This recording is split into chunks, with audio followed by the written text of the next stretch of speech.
အားလုံးမင်္ဂလာပါခင်ဗျာကျွန်တော်တို့ခုလက်ရှိ NV Microfinance မှာ Credit and Brand Operation Position နဲ့တာဝန်ထမ်းဆောင်နေတဲ့ဆန္ဒရေးရှိမှဖြစ်ပါတယ်ခင်ဗျာ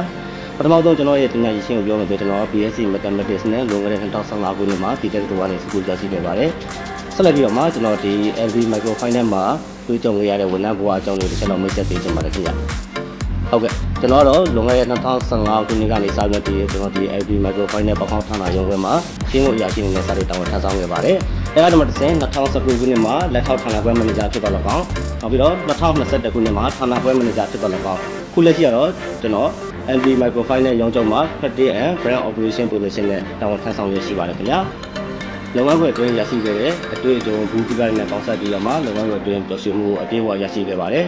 ဟုတ်ကဲ့ကျွန်တော်တို့ NV Microfinance ဆိုရင်အခြေခံလူသားသားနှစ်တွေဦးစားပေးတဲ့ Microfinance တစ်ခုဖြစ်ပြီးတော့အခုလက်ရှိမှာတော့ကျွန်တော်တိုင်းဒေသကြီး3ခုအတွင်းမှာရှိတဲ့ဌာနခွဲပေါင်း20ကျော်နဲ့ကျွန်တော်တို့အကောင်ဆုံးဝန်ဆောင်မှုပေးနိုင်ကြိုးစားပေးရှိပါတယ်။နောက်အနာဂတ်မှာဆိုရင်ကျွန်တော်တို့ NV Microfinance ရဲ့ပံ့ပိုးမှုတင်ပြပေးမှုနဲ့အတူပုံမှုတိုးတက်ကောင်းမြတ်အောင်ကြိုးစားရင်းနဲ့ကျွန်တော်တို့ NV Microfinance နဲ့အတူအသင်းသားတွေရဲ့ဘဝပါအောင်မြင်အောင်ကြိုးစားသွားပါမယ်လို့ပြောကြားရင်းနှုတ်ဆက်လိုက်ပါတယ်ခင်ဗျာ။အားလုံးကျေးဇူးတင်ပါတယ်။